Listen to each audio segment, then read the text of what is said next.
having some cocktails up here, so I'll open that up here in a little bit. But feel free to come up to the bar at any point. Of course, I'll be coming up and down the aisles as well. And usually the easiest way for me to know that you need a drink refill, if you want me to get it, is just to take the top off the tumbler, okay? If you see that, if I see that, I'll know you need a drink refill, and I'll get to you as fast as possible, I promise, all right? But yeah, we're gonna have a lot of fun today.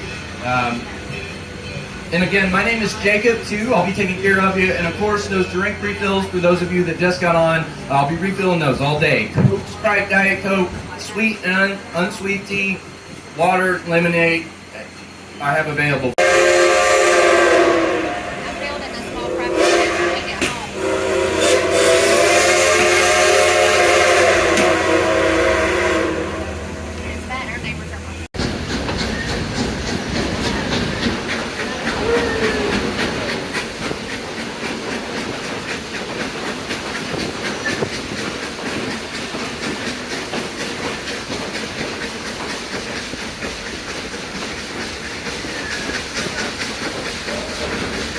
Now, you may notice a bunch of people that are actually following this train, taking pictures of it as we go along. Our steam engine is a fan favorite.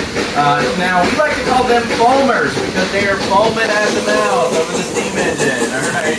The record I saw for the same guy in one trip was 13 times. It was at 13 different intersections we came through, taking a picture of the train, chasing us as we go along.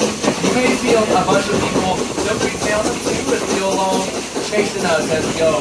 This is a hobby. A bunch of people, they go across the country. Done an incredible job at that. When it was in the summertime, we throw about 6 to 12 inches a day. About 60 feet over the course of the summer season. It's very hard to kill it. Your decision goes about 6 feet into the ground, okay?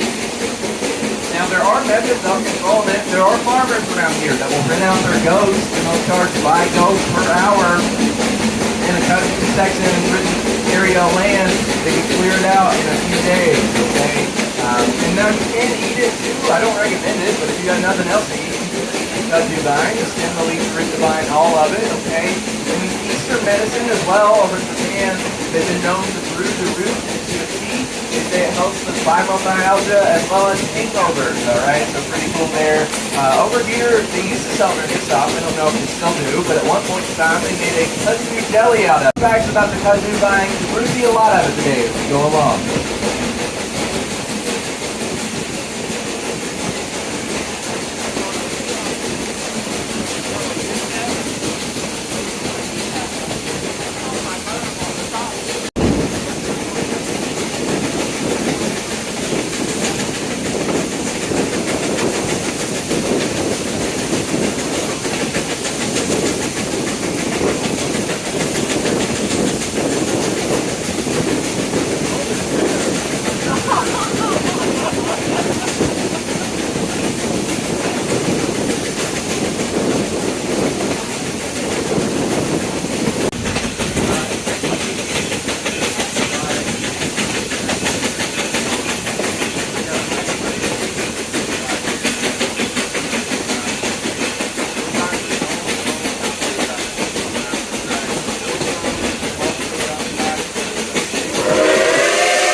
There is a pattern that requires a flow at every intersection. You're going to hear it a lot today, especially in the next 15, 20 minutes or so. But that pattern there requires it's going to be too long, a short, and one intersection. Okay, so you'll hear that a lot.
now as we come across. We got a Bigfoot sighting. Here we go. That's it.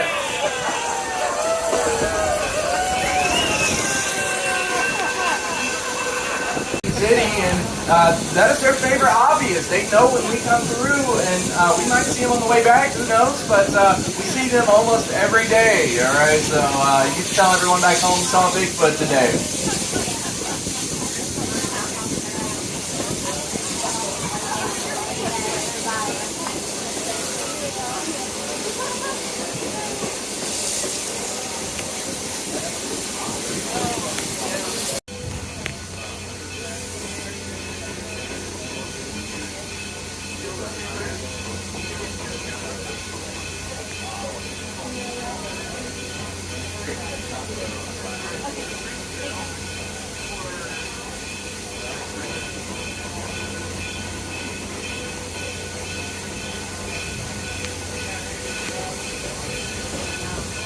The homeowners didn't take too kind to that, right, as they should.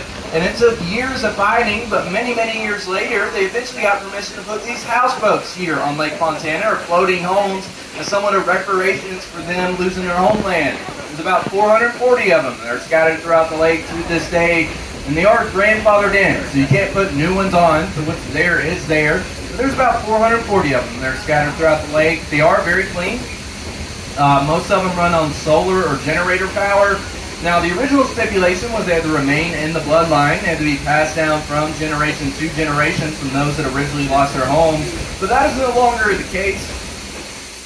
You can sell these, and I actually have been able to find these on Airbnb and VRBO. Okay, you can find them online, temporary online rentals. You can find them online, you can rent them out. They are pretty cool. As you see, the only way to get to them is by boat, so you might have to rent that too, okay? Now, they're not permanent homes. Most of them use it as like a weekend summer home. Okay, you go there for the weekend with your boat and hang out there. There are a few people that live on these full time, but for the most part, they just use these as weekend summer homes, okay? They're sanctioned in certain parts of the lake. You can just put them wherever on Lake Fontana. They are sanctioned in certain parts of the lake. Now, of course, too, you'll notice that the water level, the lake is completely full right now. But in the wintertime, they actually drop this lake down by about 60 feet every single year. And they do this to prepare for winter rains and snow that we get, to relieve stress off the dam, and basically lower it when it's not being used for recreational use. Okay, they do this every year. They drop this lake down by about 60 feet. What usually starts in early spring, they'll start raising this lake level back up. It's usually all the way full by Memorial Day or this past weekend. And it'll be full all summer long for recreational use. And then by the end of summer, around Labor Day, they'll start slowly dropping this lake down. And by winter time, this lake will be about 60 feet down. And they do this every year. They rise and fall this lake by about this national park.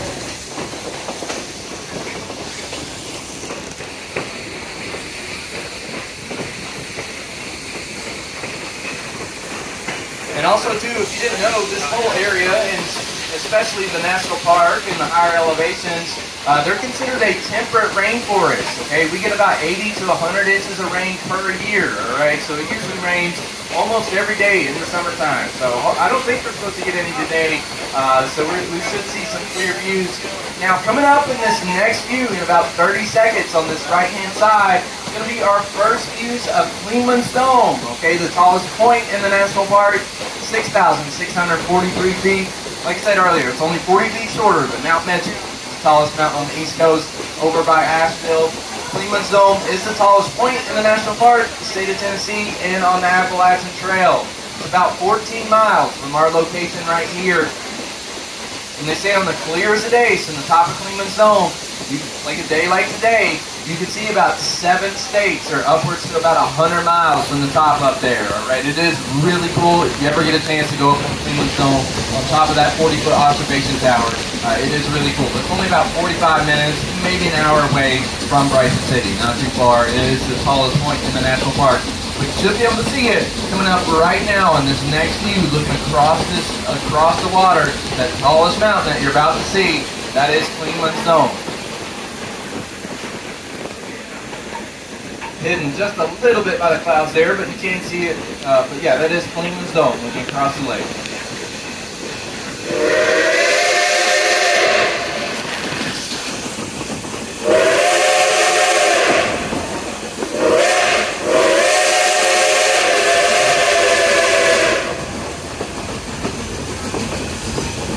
intersection as we go across. And then as we start to go across, if you're on this left-hand side of travel, you may notice a small little wire that'll be running alongside of us. That is the original telegraph wire for the town of Alton. Okay, the town of Alton was one of those towns that was partially flooded when this lake was constructed back in 42. But this is Fontana Lake train trestle.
Now, not too much in this area right here, but coming up on this left-hand side of the travel, is the closest structure to our ring line. We don't feel them this close anymore. We're not close to this building is right here.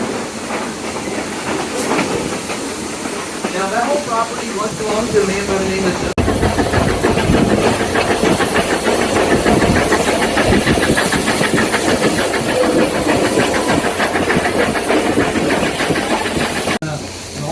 to do with a woman by the name of Dolly Parton. Okay, they actually have a very large legal revitalization program over there in Eastern Tennessee, in the Forest area, where they'll actually rehab all eagles back to full health and then release them back into the wild. They released about 100 eagles back into the western North Carolina, Eastern Tennessee area, and a lot of them have migrated out this way. Now, we have a holy mountain man that rides our trains from time to time, and storyteller. He grew up in southern Appalachia, off the woods, and he'll go out and check on these eagles. He said last year alone, he found evidence of about 18 bald eagle chicks that have hatched around Lake Montana, but their population is booming. Okay, and if you didn't know, as a species, they're no longer considered endangered. Okay, they are thriving. They are coming back. So keep your eyes out today. Like I said, no guarantees that we'll see wildlife, but if you do, feel free to point, shout, yell. We want the whole car to see it. We won't laugh at you. Say a dove for a bald eagle. Okay, so keep your eyes out there. Now, guys, I did say you have to come around with your meals right now, okay? So we're trying to place that out for you. Now, most otherwise has the full barbecue option, okay? But I do have some people that have the veggie vegetarian option. So we have that. Just lady down when I'm down the aisle to actually look at and I'll get that to you, okay? Now, of course, as well, the napkins and the forks are going to be underneath this checker paper for you in these baskets, okay? So they're already in there. There's underneath this checker paper. So I'll put it around right now in your bucket to the knockout.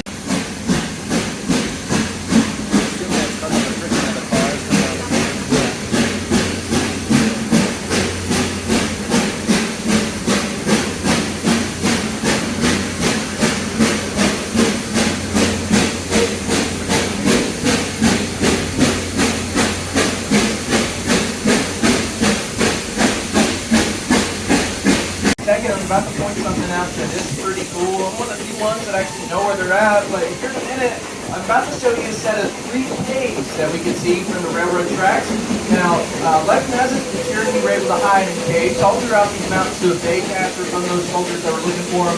Estimated about 500 Cherokee were able to hide out, and probably still have, at Eastern Band of Cherokee Nation, okay? Now there are hundreds of caves in these mountains, but these are the three that we can see from the railroad tracks. Now these don't go too far back, only about 80, 90 feet back in the mountains. These still people caves that we can see. But they're coming up right now on this right-hand side of travel. Of course, I'll point them out on the way back for you guys as well. But your first set, there's three dark holes opposite the mountain. You gotta look closely there. Three big caves right there on that right-hand side of travel. Okay, that was your first set.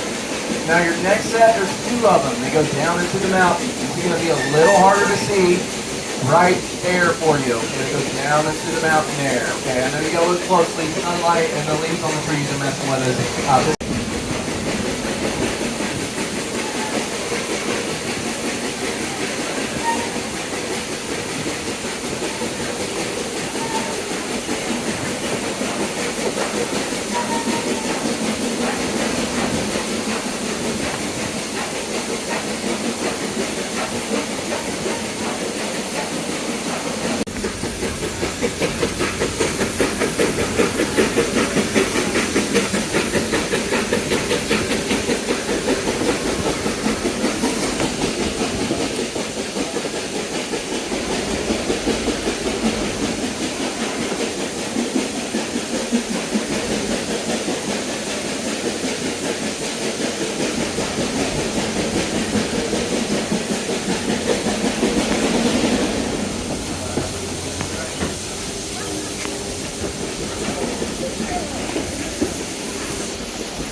Back here on the east end of the train, pulling us back. So basically all that's going to happen now, we're going to stop here for about 5 minutes while we do a quick brake test. And then there's only going to be a few people getting off the train at this specific point. Because we have a full back here for the people in the rear of the train. Right there. We're going to ride the train halfway to this point and then get off and get your toys to go on either whitewater rafting, zip lining on their cool zip lining boards, or going to torn or couple waterfalls up the mountain. Okay, so that's what we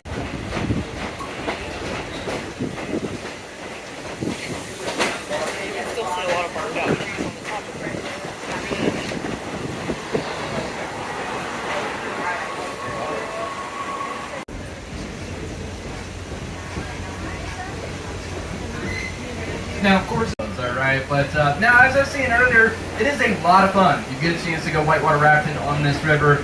This one is considered a beginner whitewater rafting river, okay? Not too challenging or anything like that. This river, helmets are not required, as well as guides.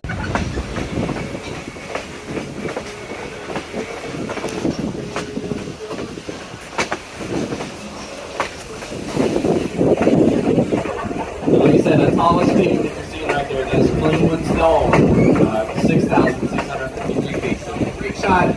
Looking ahead of us, you got the train, the lake, the mountains, all in one photo.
Now again, here in just a second, we'll see that boat marina. Again, that is Almond Boat Park, Almond Boat Marina. But back in the day, it was a port called Fort Lindsay, one of the original starting points of the Trail of Tears. Like I said, I always encourage y'all to go check out Cherokee. They have the Museum of the Cherokee Indian over there. They have the outdoor drama that I was telling you about earlier. That's only 15-20 minutes away from Bryson City. Now, one cool fun fact I always like to talk about is their language. So if you didn't know, their language is actually extremely rare. Up until about 15 years ago or so, there was only about 300 fluent speakers left of the Cherokee tongue here on the Eastern Band in Western North Carolina. They were all over the age of 70, so unfortunately they were dying out. So they came together and they said, hey, we got to do something. We got to save our language. And so what they ended up doing, it's a private school, but they created a total immersion school over there in Cherokee, where they teach everything in the Cherokee tongue. Okay, English is taught at home, and then the public schools, they require Cherokee to be taught all the way through your senior year of high school. Okay, and what they're finding is it's working. That language is slowly coming back. But what's pretty cool to see now is there's a generation gap. So you have the grandparents or the great-grandparents can talk to the grandkids or the great-grandkids in fluent Cherokee, but that generation in between, the parents are lost. They can't hold a conversation, all right? But that language is slowly coming back to this area in Cherokee, only about 15-20 minutes away. Now, guys, I told you earlier I'd set you up for one of the better photo opportunities of the day. Those of you that were on this other side before. But if you want to see a picture of this train trestle and the mountains in the background, that's coming up right now. Okay, I'll go ahead and get y'all ready for it. You only have about a half a second or so to get this photo, but look down the lake in our direction of travel, where we're headed, down the train. Zoom in just a little bit. As soon as we wrap this curve right here, you'll see what I'm talking about. You have the train trestle and the mountains and Clingman's Dome right behind it. Okay, so just getting you ready. There's still a great shot looking straight out as well. That is the Little Tennessee River, straight out as from south to Phil, Lake Montana. But like I said, a great photo opportunity if you want to get a picture of the train trestle and the mountains in the background. That is coming up right now. So look down the lake, where we're headed, in our direction of travel. You should be able to start to see it right now for you guys, looking down the lake. Like I said, it's a quick photo. You only have about a half a second to get it, but it's still one of the better ones of the day.